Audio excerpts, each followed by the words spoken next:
নমস্কার শ্রোতা বন্ধুরা, আশা করি আপনারা ভালো আছেন। আমিও ভালো আছি। বিগত 2 সপ্তাহব্যাপী কোনো পর্ব নিয়ে আসতে না পারার জন্য সকলের কাছে ক্ষমা চেয়ে নিচ্ছি এবং আমি একান্তভাবে দুঃখ প্রকাশ করছি। আজকে বউ ঠাকুরানী হাটের পরবর্তী পর্ব নিয়ে এসেছি আপনাদের জন্য। আশা করি আপনাদের ভালো লাগবে। সকলকে শোনার অনুরোধ রইল। শুরু করছি বউ ঠাকুরানীর হাট। বিভার ম্লান মুখ দেখিয়া সুরমা আর থাকিতে পারিল না। তাহার গলা ধরিয়া কহিল, বিভা, তুই চুপ করিয়া থাকিস কেন? তোর মন যাহা হয় বলিস না কেন? বিভা ধীরে ধীরে কহিল, আমার আর কি বলিবার আছে? সুরমা কহিল, অনেক দিন তাহাকে দেখিস নাই, তোর মন কেমন করিবেই তো। তুই তাহাকে আসিবার জন্য একখানা চিঠি লেখ না, আমি তো দাদাকে দিয়া পাঠাইবার সুবিধা করিয়া দিব। বিভার স্বামী চন্দ্রদীপপতি রামচন্দ্র রায়ের সম্বন্ধে কথা হইতেছে। বিভা ঘাড় হেঁট করিয়া কহিতে লাগিল, এখানে কেহ যদি তাহাকে গ্রাহ্য না করে, কেহ যদি তাহাকে ডাকিবার আবশ্যক বিবেচনা না করে, তবে এখানে তিনি না আসিলেই ভালো। তিনি যদি আপনি আসেন তবে আমি বারণ করিব। তিনি রাজা, যেখানে তাহার আদর নাই সেখানে তিনি কেন আসিবেন? আমাদের চেয়ে তিনি কিসে ছোট যে পিতা তাহাকে অপমান করিবেন? বলিতে বলিতে বিভা আর সামলাইতে পারিল না। তাহার মুখখানি লাল হইয়া উঠিল ও সে কাঁদিয়া ফেলিল। সুরমা বিভার মুখ বুকে রাখিয়া তাহার চোখের জল মুছাইয়া কহিল, আচ্ছা বিভা, তুই যদি পুরুষ হইতিস তো কি করিতিস? নিমন্ত্রণ পত্র পাস নাই বলিয়া কি শ্বশুরবাড়ি যাইতিস না? বিভা বলিয়া উঠিল, না, তাহা পারিতাম না। আমি যদি পুরুষ হইতাম তো এখনই চলিয়া যাইতাম। মান অপমান কিছুই ভাবিতাম না, কিন্তু তাহা বলিয়া তাহাকে আদর করিয়া না ডাকিয়া আনিলে তিনি কেন আসিবেন? বিভা এত কথা কখনো কহে নাই। আজ আবেগের মাথায় অনেক কথা বলিয়াছে। এতক্ষণে একটু লজ্জা করিতে লাগিল। মনে হইল বড় অধিক কথা বলিয়া ফেলিয়াছি, আবার যেরকম করিয়া বলিয়াছি বড় লজ্জা করিতেছে। ক্রমে তাহার মনের উত্তেজনা হ্রাস হইয়া আসিল ও মনের মধ্যে একটা গুরু ভার অবসাদ আস্তে আস্তে চাপিয়া পড়িতে লাগিল। বিভা বাহুতে মুখ ঢাকিয়া সুরমার কোলে মাথা দিয়া শুইয়া পড়িল। সুরমা মাথা নত করিয়া কোমল হস্তে তাহার ঘন কেশভার পৃথক করিয়া দিতে লাগিল।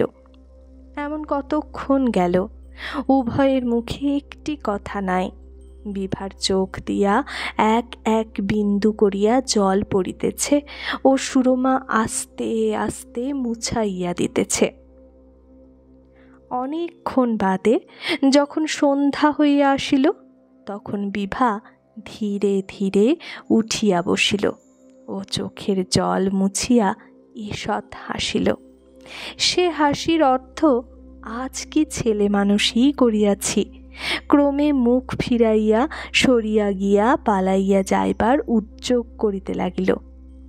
সুরমা কিছু না বলিয়া তাহার হাত ধরিয়া রহিল। পূর্বেকার কথা আর কিছু উত্থাপন না করিয়া কহিল, বিভা, শুনিয়াছিস দাদামশাই আসিয়াছেন? বিভা, দাদামশাই আসিয়াছেন? সুরমা, হাঁ। বিভা আগ্রহের সহিত জিজ্ঞাসা করিল, কখন আসিয়াছেন? সুরমা, প্রায় 4 প্রহর বেলার সময়। বিভা, এখনো যে আমাদের দেখিতে আসিলেন না? বিভার মনে ঈষৎ অভিমানের উদয় হইল। দাদা মহাশয়ের দখল লইয়া বিভা অতিশয় সতর্ক। এমনকি একদিন বসন্ত রায় উদয়াদিত্যের সহিত অনেকক্ষণ কথোপকথন করিয়া বিভাকে অন্তঃপুরে 3 দণ্ড অপেক্ষা করাইয়াছিলেন। একেবারেই তাহার সহিত দেখা করিতে যান নাই। এই জন্য বিভার এমন কষ্ট হইয়াছিল যে যদিও সে বিষয়ে সে কিছু বলে নাই বটে, তবু প্রসন্ন মুখে দাদামশায়ের সঙ্গে কথা কহিতে পারেন নাই। বসন্ত রায় ঘরে প্রবেশ করিয়াই হাসিতে হাসিতে গান ধরিলেন। আজ তোমারে দেখতে এলেম অনেক দিনের পরে, ভয় নাইকো সুখে থেকো অধিকক্ষণ থাকবো নাকো, আসিয়াছি দুদণ্ডের তরে, দেখব শুধু মুখখানি শুনব দুটি মধুর বাণী, আড়াল থেকে হাসি দেখে চলে যাব দেশান্তরে। গান শুনিয়া বিভা মুখ নত করিয়া হাসিল। তাহার বড় আহ্লাদ হইয়াছে, অতটা আহ্লাদ পাছে ধরা পড়ে বলিয়া বিব্রত হইয়া পড়িয়াছে। সুরমা বিভার মুখ তুলিয়া ধরিয়া কহিল, দাদা মহাশয়, বিভার হাসি দেখিবার জন্য তো আড়ালে যাইতে হইল না। বসন্ত রায়, না, বিভা মনে করিল নিতান্তই না হাসিলে যদি বুড়া বিদায় না হয় তবে না হয় একটু হাসি। ও ডাকিনীর মতলব আমি বেশ বুঝি, আমাকে তাড়াইবার ফন্দি, কিন্তু শীঘ্র তাহা হইতেছে না। আসিলাম যদি তো ভালো করিয়া জ্বালাইয়া যাইব, আবার যতদিন না দেখা হয় মনে থাকিবে। সুরমা হাসিয়া কহিল, দেখো দাদা মহাশয়, বিভা আমার কানে কানে বলিল যে মনে রাখানোই যদি অভিপ্রায় হয় তবে যা জ্বালাইয়াছ তাহাই যথেষ্ট হইয়াছে, আর নূতন করিয়া জ্বালাইতে হইবে না। কথাটা শুনিয়া বসন্ত রায়ের বড়ই আমোদ হইল। তিনি হাসিতে লাগিলেন। বিভা অপ্রতিভ হইয়া বলিয়া উঠিল, না, আমি কখনো ও কথা বলি নাই, আমি কোনো কথাই কই নাই। সুরমা কহিল, দাদা মহাশয়, তোমার মনস্কামনা তো পূর্ণ হইল। তুমি হাসি দেখিতে চাহিলে, তাহা দেখিলে, কথা শুনিতে চাহিয়াছিলে, তাহাও শুনাইলাম, তবে এখন দেশান্তরে যাও। বসন্ত রায়, না ভাই, তাহা পারিলাম না। আমি গোটা 15 গান ও এক মাথা পাকা চুল আনিয়াছি, সেগুলি সমস্ত নিকাশ না করিয়া যাইতে পারিতেছি না। বিভা আর থাকিতে পারিল না, হাসিয়া উঠিল, কহিল, তোমার আধমাথা বই চুল নাই যে দাদামশাই? দাদামহাশয়ের অভিসন্ধি সিদ্ধ হইল। অনেক দিনের পর প্রথম আলাপে বিভার মুখ খুলিতে কিছু আয়োজনের আবশ্যক করে, কিন্তু দাদা মহাশয়ের কাছে বিভার মুখ একবার খুলিলে তাহা বন্ধ করিতে আবার ততোধিক আয়োজনের আবশ্যক হয়। কিন্তু দাদা মহাশয় ব্যতীত আর কাহারও কাছে কোনো অবস্থাতেই বিভার মুখ খুলে না। বসন্ত রায় টাকে হাত বুলাইতে বুলাইতে বলিলেন, সে একদিন গিয়াছে রে ভাই, যেদিন বসন্ত রায়ের মাথায় এক মাথা চুল ছিল, সেদিন কি আর এত রাস্তা হাঁটিয়া তোমাদের খোসামত করিতে আসিতাম? এক গাছি চুল পাকিলে তোমাদের মতো 5টা রূপসী চুল তুলিবার জন্য উমেদার হইত, ও মনের আগ্রহে 10টা কাঁচা চুল তুলিয়া ফেলিত। বিভা গম্ভীর স্বরে জিজ্ঞাসা করিল, আচ্ছা দাদা মহাশয়, তোমার যখন এক মাথা চুল ছিল তখন কি তোমাকে এখনকার চেয়ে ভালো দেখিতেছিল? মনে মনে বিভার সে বিষয়ে বিষম সন্দেহ ছিল। দাদা মহাশয়ের টাকটি, তাহার গুম্ফ সম্পর্কশূন্য অধরের প্রশস্ত হাসিটি, তাহার পাকা আম্রের ন্যায় ভাবটি, সে মনে মনে পরিবর্তন করিতে চেষ্টা করিল, কোনো মতেই ভালো ঠেকিল না। সে দেখিল সে টাকটি না দিলে তাহার দাদা মহাশয়কে কিছুতে মানায় না, আর গোঁফ জুড়িয়া দিলে দাদা মহাশয়ের মুখখানি একেবারে খারাপ দেখিতে হইয়া যায়। এত খারাপ হইয়া যায় যে সে তাহা কল্পনা করিলে হাসি রাখিতে পারে না। দাদা মহাশয়ের আবার গোঁফ, দাদা মহাশয়ের আবার টাক নাই। বসন্ত রায় কহিলেন, সে বিষয়ে অনেক মতভেদ আছে। আমার নাতনিরা আমার টাক দেখিয়া মোহিত হয়, তাহারা আমার চুল দেখে নাই। আমার দিদিমারা আমার চুল দেখিয়া মোহিত হইতেন, তাহারা আমার টাক দেখেন নাই।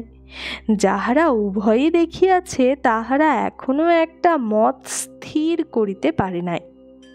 বিভা কহিল, কিন্তু তা বলিয়া দাদা মহাশয় যতটা টাক পড়িয়াছে তাহার অধিক পড়িলে আর ভালো দেখাইবে না।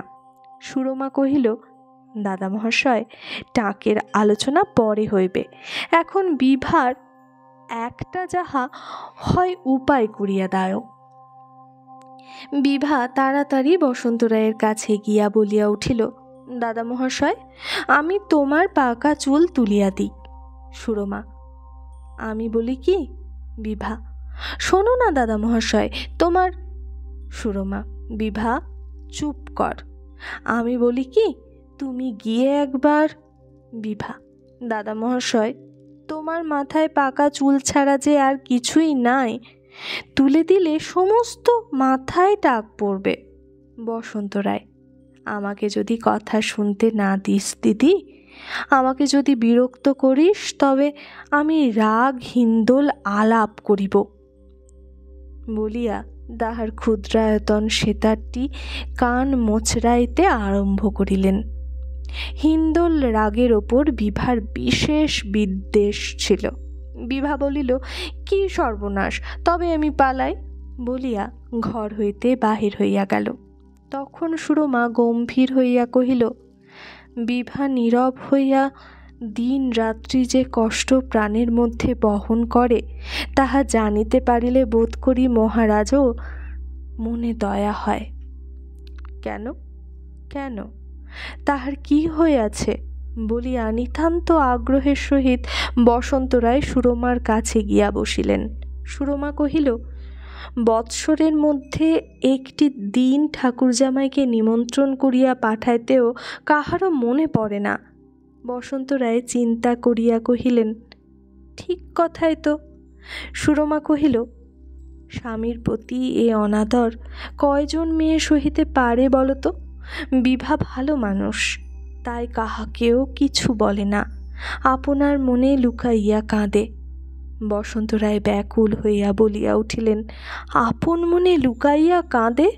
সুরমা, আজ বিকেলে আমার কাছে কত কাঁদিতেছিল। বসন্ত রায়, বিভা আজ বিকেলে কাঁদিতেছিল? সুরমা, হাঁ। বসন্ত রায়, আহা, তাহাকে একবার ডাকিয়া আনো, আমি দেখি। সুরমা বিভাকে ধরিয়া আনিল।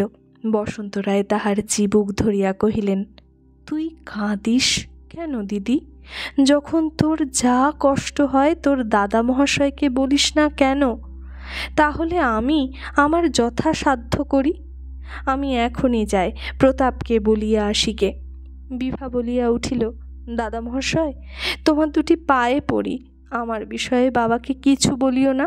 দাদা মহাশয় তোমার পায়ে পড়ি, যাইও না। বলিতে বলিতে বসন্ত রায় বাহির হইয়া গেলেন। প্রতাপাদিত্যকে গিয়া বলিলেন, তোমার জামাতাকে অনেক দিন নিমন্ত্রণ করো নাই, ইহাতে তাহার প্রতি নিতান্ত অবহেলা প্রকাশ করা হইতেছে। যশোহরপতির জামাতাকে যতখানি সমাদর করা উচিত ততখানি সমাদর যদি তাহাকে না করা হয় তবে তাহাতে তোমারই অপমান, তাহাতে গৌরবের কথা কিছুই নাই। প্রতাপাদিত্য পিতৃব্যের কথায় কিছু মাত্র দ্বিরুক্তি করিলেন না। লোকসহ নিমন্ত্রণ পত্র চন্দ্রদ্বীপে পাঠাইবার হুকুম হইল। অন্তঃপুরে বিভা ও সুরমা কাছে আসিয়া বসন্ত রায়ের সেতার বাজাইবার ধুম পড়িয়া গেল। মলিন মুখ, ফুটুক হাসি, জুড়াক দুনয়ন। বিভা লজ্জিত হইয়া কহিল, দাদা মহাশয় বাবার কাছে আমার কথা সমস্ত বলিয়াছ? বসন্ত রায় গান গাহিতে লাগিলেন। মলিন মুখে ফুটুক হাসি, জুড়াক দুনয়ন, মলিন বসন ছাড়ো সখী বড় আভরণ। বিভা সেতারের তারে হাত দিয়া সেতার বন্ধ করিয়া আবার কহিল, বাবার কাছে আমার কথা বলিয়াছ? এমন সময়ে উদয়াদিত্যের কনিষ্ঠ অষ্টম বর্ষীয় সমরাদিত্য ঘরের মধ্যে উকি মারিয়া বলিয়া উঠিল, দিদি, দাদা মহাশয়ের সহিত গল্প করিতেছ? আমি মাকে বলিয়া দিয়া আসিতেছি। এসো এসো, ভাই এসো বলিয়া বসন্ত রায় তাহাকে পাকড়া করিলেন। রাজপরিবারের বিশ্বাস এই যে বসন্ত রায় ও সুরমায় মিলিয়া উদয়াদিত্যের সর্বনাশ করিয়াছে। এই নিমিত্ত বসন্ত রায় আসিলে সামাল সামাল পড়িয়া যায়। সমরাদিত্য বসন্ত রায়ের হাত ছাড়াইবার জন্য টানা হেঁচড়া আরম্ভ করিলেন। বসন্ত রায় তাহাকে সেতার দিয়া, তাহাকে কাঁধে চড়াইয়া, তাহাকে চশমা পরাইয়া দুদণ্ডের মধ্যে এমনই বশ করিয়া লইলেন যে সে সমস্ত দিন দাদামহাশয়ের পশ্চাৎ পশ্চাৎ ফিরিতে লাগিল ও অনবরত সেতার বাজাইয়া তাহার সেতারের 5টা তার ছিঁড়িয়া দিল ও মেজরাপ করিয়া লইয়া আরও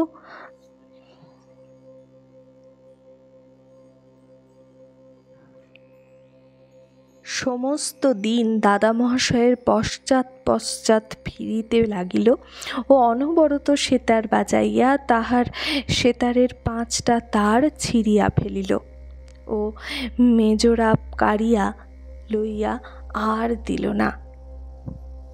চন্দ্রদ্বীপের রাজা রামচন্দ্র রায় তাহার রাজকক্ষে বসিয়া আছেন। ঘরটি অষ্টকোণ, কড়ি হইতে কাপড়ে মোড়া ঝাড় ঝুলিতেছে। দেওয়ালের কলুঙ্গির মধ্যে একটাতে গণেশের ও বাকিগুলিতে শ্রীকৃষ্ণের নানা অবস্থার প্রতিমূর্তি স্থাপিত। সেগুলি বিখ্যাত কারিগর বটকৃষ্ণ কুম্ভকারের স্বহস্তে গঠিত। চারিদিকে চাদর পড়িয়াছে, মধ্যস্থলে জরি খচিত মছলন্দের গদি, তাহার ওপর একটি রাজা ও একটি তাকিয়া, তাহার চারিকোণে জরির ঝালর। দেয়ালের চারিদিকে দেশি আয়না ঝুলানো, তাহাতে মুখ ঠিক দেখা যায় না। রাজার চারিদিকে যে সকল মনুষ্য আয়না আছে তাহাতেও তিনি মুখ ঠিক দেখিতে পান না। শরীরের পরিমাণ অত্যন্ত বড় দেখায়। রাজার বাম পার্শ্বে এক প্রকাণ্ড আলবোলা ও মন্ত্রী হরিশঙ্কর, রাজার দক্ষিণে রমাই ভাঁড় ও চশমা পরা সেনাপতি ফর্নান্ডিজ। রাজা বলিলেন, ওহে রমাই। রমাই বলিলেন, আজ্ঞা মহারাজ। রাজা হাসিয়া আকুল। মন্ত্রী রাজার অপেক্ষা অধিক হাসিলেন। ফর্নান্ডিজ হাততালি দিয়া হাসিয়া উঠিল। সন্তোষে রমায়ের চোখ মিটমিট করিতে লাগিল। রাজা ভাবেন, রমায়ের কথায় না হাসিলে অরসিকতা প্রকাশ পায়। মন্ত্রী ভাবেন, রাজা হাসিলে হাসা কর্তব্য। ফর্নান্ডিজ ভাবে, অবশ্য হাসিবার কিছু আছে। তাছাড়া যে দুর্ভাগ্য রমায় ঠোঁট খুলিয়া দৈবাৎ না হাসে, রমায় তাহাকে কাঁদাইয়া ছাড়ে। নহিলে রমায়ের মানধাত্তার সমবয়স্ক ঠাট্টাগুলি শুনিয়া অল্প লোকই আমোদে হাসে, তবে ভয়ে ও কর্তব্য জ্ঞানে সকলেরই বিষম হাসি পায়, রাজা হইতে আরম্ভ করিয়া দাড়ি পর্যন্ত। রাজা জিজ্ঞাসা করিলেন, খবর কি হে? রমায় ভাবিল, রসিকতা করা আবশ্যক। পরম্পরায় শোনা গেল সেনাপতি মহাশয়ের ঘরে চোর পড়িয়াছিল। সেনাপতি মহাশয় অধীর হইয়া উঠিলেন। তিনি বুঝিলেন একটা পুরাতন গল্প তাহার ওপর দিয়া চালাইবার চেষ্টা হইতেছে। তিনি রমায়ের রসিকতার ভয়ে যেমন কাতর, রমায় প্রতিবার তেমনি তাহাকেই চাপিয়া ধরে। রাজার বড়ই আমোদ। রমায় আসিলেই ফার্নান্ডিজকে ডাকিয়া পাঠান। রাজার জীবনে 2টি প্রধান আমোদ আছে, এক ভেড়ার লড়াই দেখা, আর রমাইয়ের মুখের সামনে ফার্নান্ডিজকে স্থাপন করা। রাজকার্যে প্রবেশ করিয়া অবধি সেনাপতির গায়ে একটা ছিটাগুলি বা তীরের আঁচড় লাগে নাই। অনবরত হাস্যের গোলাগুলি খাইয়া সে ব্যক্তি কাঁদো কাঁদো হইয়া আসিয়াছে। পাঠকেরা মার্জনা করিবেন, আমরা রমাইয়ের সকল রসিকতাগুলি লিপিবদ্ধ করিতে পারিব না। সুরুচির অনুরোধে অধিকাংশ স্থলই পরিত্যাগ করিতে হইবে। রাজা চোখ টিপিয়া জিজ্ঞাসা করিলেন, তারপরে? নিবেদন করি মহারাজ। ফর্নান্ডিজ তাহার কর্তার বোতাম খুলিতে লাগিলেন ও পড়িতে লাগিলেন। আজ দিন 3-4 ধরিয়া সেনাপতি মহাশয়ের ঘরে রাত্রে চোর আনাগোনা করিতেছিল। সাহেবের ব্রাহ্মণী জানিতে পারিয়া কর্তাকে অনেক ঠেলাঠেলি করেন, কিন্তু কোনো মতেই কর্তার ঘুম ভাঙাইতে পারেন না। রাজা হা হা হা, মন্ত্রী হো হো হো হো হো, সেনাপতি হি হি। দিনের বেলা গৃহিণীর নিগ্রহ আর সহিতে না পারিয়া চোর হস্তে কহিলেন, দোহাই তোমার, আজ রাত্রে চোর ধরিব। রাত্রি 2 দণ্ডের সময় গৃহিণী বলিলেন, ওগো চোর আসিয়াছে। কর্তা বলিলেন, ও এই যা, ঘরে যে আলো জ্বলিতেছে, চোর যে আমাদের দেখিতে পাইবে ও দেখিতে পাইলেই পালাইবে। চোরকে ডাকিয়া কহিলেন, আজ তুই বড় বাঁচিয়া গেলি, ঘরে আলো আছে, আজ নিরাপদে পালাইতে পারবি। কাল আসিস দেখি, অন্ধকারে কেমন না ধরা পড়িস। রাজা হা হা হা, মন্ত্রী হো হো হো হো হো, সেনাপতি হি। রাজা বলিলেন, তারপর? রমাই দেখিল এখনো রাজা তৃপ্ত হয় নাই। জানি না কি কারণে চোরের যথেষ্ট ভয় হইল না। তাহার পর রাত্রেও ঘরে আসিল। গিন্নি কহিলেন, সর্বনাশ হইল, ওঠো। কর্তা কহিলেন, তুমি ওঠো না। গিন্নি কহিলেন, আমি উঠিয়া কি করিব? কর্তা বলিলেন, কেন? ঘরে একটা আলো জ্বালাও না, কিছু যে দেখিতে পায় না। গিন্নি বিষম ক্রুদ্ধ। কর্তা ততোধিক ক্রুদ্ধ হইয়া কহিলেন, দেখো দেখি, তোমার জন্যই তো যথা সর্বস্ব গেল, আলোটা জ্বালাও, বন্দুকটা আনো। ইতিমধ্যে চোর কাজকর্ম সারিয়া কহিল, মহাশয়, 1 ছিলিম তামাকও খাওয়াইতে পারেন? বড় পরিশ্রম হইয়াছে। কর্তা বিষম ধমক দিয়া কহিলেন, রোষ বেটা, আমি তামাক সাজিয়া দিতেছি, কিন্তু আমার কাছে আসিবি তো এই বন্দুকে তোর মাথা উড়াইয়া দেব। তামাক খাইয়া চোর কহিল, মহাশয়, আলোটা যদি জ্বালেন তো উপকার হয়। শীত কাঠিটা পড়িয়া গিয়াছে, খুঁজিয়া পাইতেছি না। সেনাপতি কহিলেন, বেটার ভয় হইয়াছে, তফাৎ থাক, কাছে আসিস না, বলিয়া তাড়াতাড়ি আলো জ্বালিয়া দিলেন। ধীরে সুস্থে জিনিসপত্র বাঁধিয়া চোর চলিয়া গেলে কর্তা গিন্নিকে কহিলেন, বেটা বিষম ভয় পাইয়াছে। রাজা ও মন্ত্রী হাসি সামলাইতে পারেন না। ফার্নান্ডিজ থাকিয়া থাকিয়া মাঝে মাঝে হি হি করিয়া টুকরা টুকরা হাসি টানিয়া টানিয়া বাহির করিতে লাগিলেন। রাজা কহিলেন, রমায়, শুনিয়াছ আমি শ্বশুরালয়ে যাইতেছি? রমায় মুখভঙ্গি করিয়া কহিল, অসারং খুল সংসারং সারং শ্বশুর মন্দিরং। হাস্য। প্রথমে রাজা, পরে মন্ত্রী, পরে সেনাপতি। কথাটা মিথ্যা নহে। শ্বশুর মন্দিরের সকলই সার। আহারটা, সমাদরটা, দুধের সরটি পাওয়া যায়, মাছের মুড়োটি পাওয়া যায়, সকলই সার পদার্থ। কেবল সর্বাপেক্ষা অসার ওই স্ত্রীটা। রাজা হাসিয়া কহিলেন, সে কি হে, তোমার অর্ধাঙ্গ? রমাই জোর হস্তে ব্যাকুলভাবে কহিল, মহারাজ, তাহাকে অর্ধাঙ্গ বলিবেন না। 3 জন্ম তপস্যা করিলে আমি বরঞ্চ একদিন তাহার অর্ধাঙ্গ হইতে পারিব, এমন ভরসা আছে। আমারও মতো 5টা অর্ধাঙ্গ জুড়িলেও তাহার আয়তনে কুড়ালাই না। যথাক্রমে হাস্য। কথাটার রস আর সকলেই বুঝিল, কেবল মন্ত্রী পারিল না। এই নিমিত্ত মন্ত্রীকে সর্বাপেক্ষা অধিক হাসিতে হইল।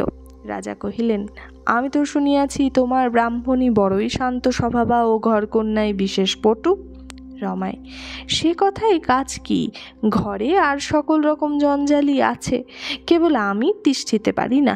প্রত্যুষে গৃহিণী এমন ঝাঁটাইয়া দেন যে একেবারে মহারাজের দুয়ারে আসিয়া পড়ি। এইখানে কথা প্রসঙ্গে রমাইয়ের ব্রাহ্মণের পরিচয় দিই।